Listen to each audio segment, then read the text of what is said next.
जब तक इस शरीर में जान है पीछे मत हटना। कोई ये न कहे पवन सिंह दुश्मन पर शेर की भांति टूट नहीं पड़ा। टाइगर हिल तो क्या, अगर हिमालय की इस चोटी पर भी चढ़ना पड़े जो दुनिया की सबसे बड़ी चोटी है तो पीछे नहीं हटना। देश की खातर अपना सब कुछ दांव पर लगा देना। जय हिंद, जय भारत। भारत माता की जय, भारत माता की जय। 26 जुलै 1999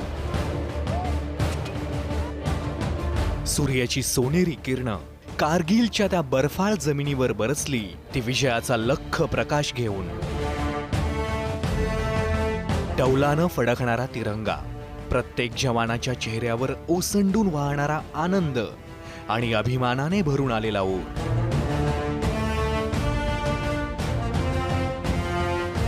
कित्येकांनी रक्त सांडलं, कित्येकांनी बलिदान दिलं। त्यांच्या सर्वोच्च त्यागातूनच ऑपरेशन विजय खऱ्या अर्थानं विजयी ठरलं। भारत माता की जय। Number 1 and 2 got you on your lock। 2010 दुश्मन का बस्ट फायर। ही कथा आहे त्याच विजयाची। प्रत्येक भारतीय जवानाच्या शौर्याची। पहले गोली यहाँ लगी और 3 गोली मेरी यहाँ लगी, 1 2 3। त्यांच्या सर्वोच्च बलिदानाची आणि त्याचबरोबर ही कथा आहे पाकिस्तानच्या कपटी कारस्थानाची। या सारेची सुरुवात झाली ती कडाक्याच्या थंडीत। अत्यंत शांत असलेल्या लडाख मधला कारगिल हा छोटासा जिल्हा, पण ही शांतता लवकरच संपणार होती। दिवस मे महिन्यातले। इथं अति उंचावर असलेल्या अनेक चौक्या भारतीय सैन्यानं थंडीमुळे रिकाम्या ठेवल्या होत्या आणि ते सुरक्षित ठिकाणी परतले होते। नेमका याचाच फायदा पाकिस्ताननं घेतला। दहशतवाद्यांच्या वेशात असलेल्या पाकिस्तानी सैनिकांनी भारताच्या या रिकाम्या चौक्यांवर कब्जा केला। एकूणच जर आपण पाहिलं तर कारगिल सेक्टर मधल्या वेगवेगळ्या प्रकारच्या हिल्स पासून त्याचबरोबर द्रास बटालिक सेक्टर मध्ये असणाऱ्या काही मोक्याच्या जागांपासून सियाचीनच्या दक्षिणेला असणाऱ्या तुर्तुक या महत्वाच्या हिल पर्यंत वेगवेगळ्या प्रकारची मोक्याची ठिकाणं काबीज घेण्याचा प्रयत्न या कारगिल प्लॅनच्या माध्यमातून पाकिस्ताननं आखला होता। एकूणच या वेगवेगळ्या प्रकारच्या मोक्याच्या हिल्सवर कब्जा करून नॅशनल हायवे 1A वर पूर्णपणे नजर ठेवायची आणि याच नॅशनल हायवे 1A च्या माध्यमातून काश्मीर त्याचबरोबर सियाचीनला आपलं जे लष्कर आहे त्या लष्कराला वेगवेगळ्या प्रकारची कुमक त्याचबरोबर वेगवेगळ्या प्रकारची रसद आणि शस्त्रास्त्र पुरवठा या रस्त्याच्या माध्यमातून होत असतो। नेमकी हीच आर्टेरियल लाईन किंवा एक प्रकारची भारताच्या लष्करासाठी असणारी धमनी याला जर तोडता आलं तर आपल्याला काश्मीर त्याचबरोबर सियाचीनला भारतापासून तोडता येईल हे पाकिस्तान ओळखून होता आणि म्हणूनच कारगिल बाबतचा अतिशय जटिल आणि कुटील डाव जनरल परवेज मुशर्रफ यांनी आखला होता। त्यांचा हेतू स्पष्ट होता। भारताच्या या निसर्ग संपन्न भूमीवर त्यांना त्यांचा झेंडा रोवायचा होता। मात्र हे फार काळ टिकणारं नव्हतं। भारतीय जवानांच्या मनगटातली ताकद त्यांना लवकरच कळणार होती। शांति और शक्ति एक ही सिक्के के 2 पहलू हैं। शांति में राष्ट्र की शक्ति तैयार होती है, आर्थिक सामाजिक परिवर्तन की प्रक्रिया तेज होती है, शांति में जीवन की रक्षा होती है, विकास होता है। लेकिन जब शांति खतरे में पड़ जाए दूसरों के व्यवहार के कारण तो फिर शक्ति से काम लेना पड़ता है। आणि हीच शक्ती भारतीय फौजांनी दाखवायला सुरुवात केली। पाकिस्ताननं दगाबाजीनं सुरू केलेलं युद्ध काही भारतीय मेंढपाळांच्या लक्षात आलं आणि मग सुरुवात झाली अति उंचावरच्या जबरदस्त लढाईला। तोफांचे धडकी भरवणारे आवाज, रायफल्स मधून बरसणाऱ्या गोळ्या आणि जवानांच्या वीर गर्जना यानं कारगिलच्या त्या बर्फाळ रांगा दणाणू लागल्या. तारीख 19 मे 1999. भारतीय सैन्याच्या तोफा अक्षरशः आग ओकत होत्या. पाकिस्ताननं उंचावरचा प्रदेश काबीज केला होता. त्यामुळे सुरुवातीला तरी त्यांचं पारडं जड होतं. भारतीय सैन्याला मात्र शत्रूबरोबरच प्रतिकूल नैसर्गिक परिस्थितीलाही तोंड द्यावं लागत होतं. पानी की हमें बहुत दिन के अंदर प्यास लगती थी तो हमें गिलास से नाप कर पानी देते थे. बर्फ़ का पिघलाकर बनाते थे, जो कि तेल भी नहीं था हमारे पास. तो एक जवान को दिन के अंदर 1 गिलास पानी पीने के लिए ये 40 दिन तक हमने इस तरीके से किया. तब्बल 18,000 फूट उंचावर हे युद्ध लढलं जात होतं. चहूबाजूला बर्फांचे डोंगर, हाडं गोठवणारी थंडी आणि समोर उंचावरून मारा करणारे पाकिस्तानी सैनिक.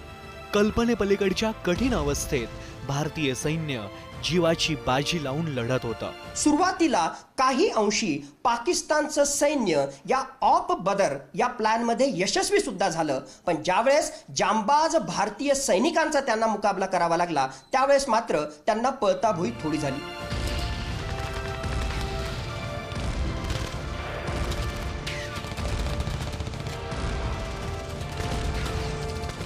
त्या क्षणी नियतीचे फासे उलट दिशेने पडत असले तरी आपल्या जवानांच्या मनगडातली ताकद आणि त्यांची इच्छाशक्ती जबरदस्त होती. ज्यांनी आपल्या देशाचा घास घेण्याचा प्रयत्न केला त्यांना त्याच मातीत गाडण्यासाठी हे जवान त्या डोंगर कड्यांवर चढाई करू लागले. काफ़ी देर हमला होने के बाद लास्ट में एक ग्रेनेड उनके ऊपर ऐसा फटा कि उनमें खलबली सी मच गई. तो उसके बाद क्या हुआ कि जो थोड़े घायल थे बीच में, कुछ अच्छे भी थे, उनमें हमारे 5 लड़के बैंकर के अंदर घुस गए और उनको बैनेट से मार.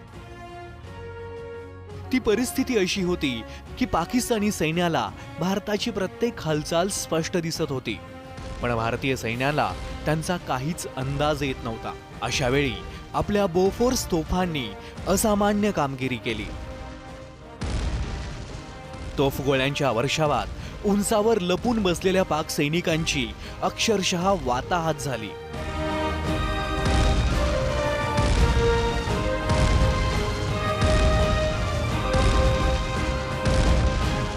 Main role which we have attempted to play as gunners is basically to try and attempt to give a cakewalk to the infantry with such a heavy weight of fire that either he doesn't use his weapons or he uses weapons to neutralize fleeing enemy. Second is to neutralize or reduce the number of own casualties which the enemy could have caused onto us. कारगिलच्या या लढाईत सगळ्यात महत्त्वाचा टप्पा होता tiger hill पुन्हा ताब्यात घेण्याचा. कारण टायगर हिल ज्याच्या हातात त्याचंच या संपूर्ण भागावर नियंत्रण राहणार होतं. टायगर हिल स्ट्रॅटेजिकली खूप महत्त्वाचं आहे, कारण टायगर हिल साधारणतः 17,000 फूट उंचीवर असल्यामुळे त्या ठिकाणी जे सैन्य कब्जा करेल त्याला नॅशनल हायवे 1A वर पूर्णपणे नियंत्रण ठेवता येतं. पण या टायगर हिलवर ताबा मिळवणं तेवढं सोपं नव्हतं. त्यासाठी 3 मोठ्या आव्हानांचा भारतीय सैन्याला सामना करावा लागणार होता.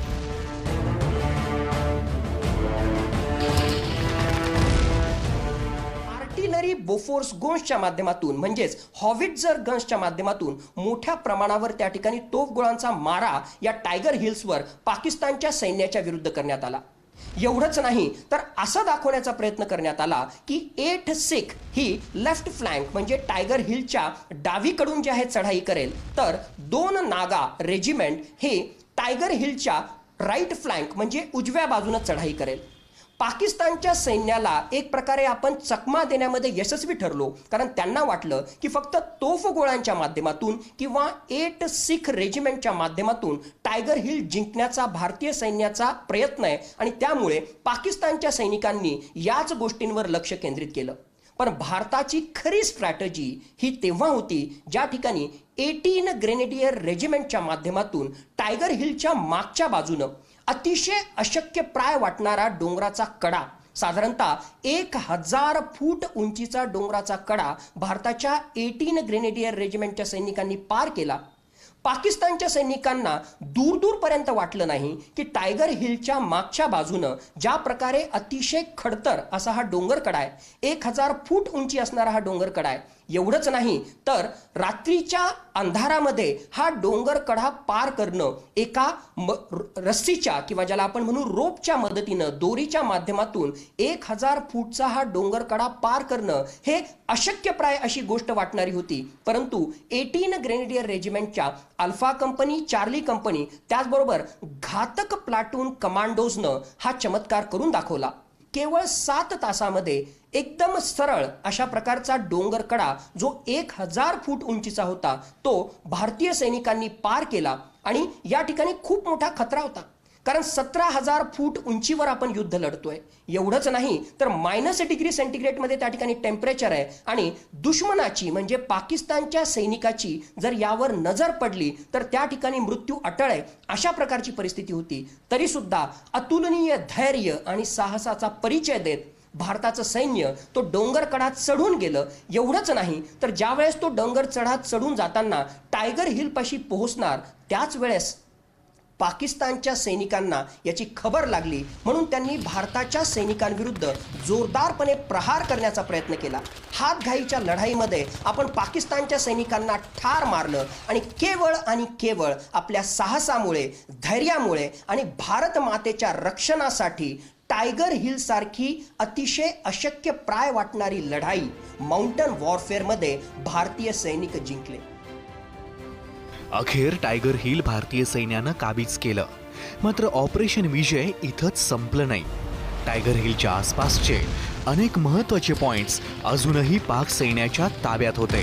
त्यांना तिथून पळवून लावण्याची जबाबदारी देण्यात आली निधड्या छातीच्या कॅप्टन विक्रम बत्रा यांच्याकडे. Case we would have stopped at any point of time, we knew that we would have been the pinpoint target for them. Either we would have been there or they would have been there. We had already decided our success signal before advancing for the attack, and it was like Bravo Company's success signal, "Oi Aaya," and which was passed to our CO Colonel Joshi on the radio set. And after the another bunker was captured, my company's success signal was "Ye dil mange more."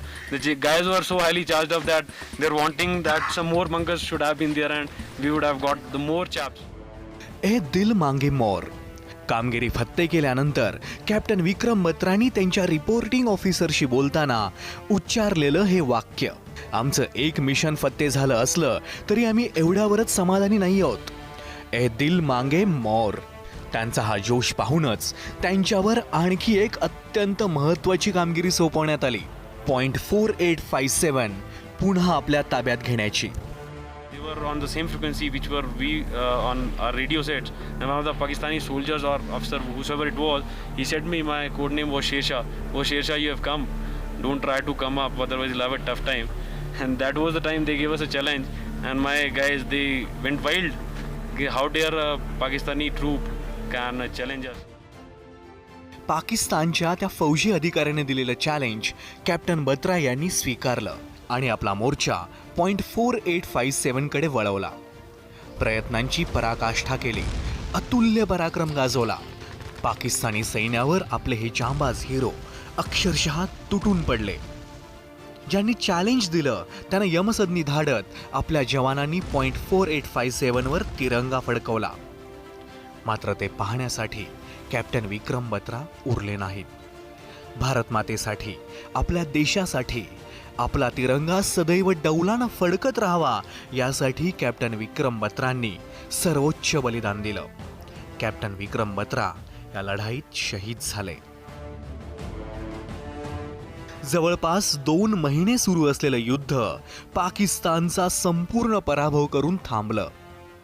एक inch जमीन परत मिळवत पाकिस्तानला 4 मुंड्या चीत करत operation विजय खऱ्या अर्थानं विजयी ठरलं.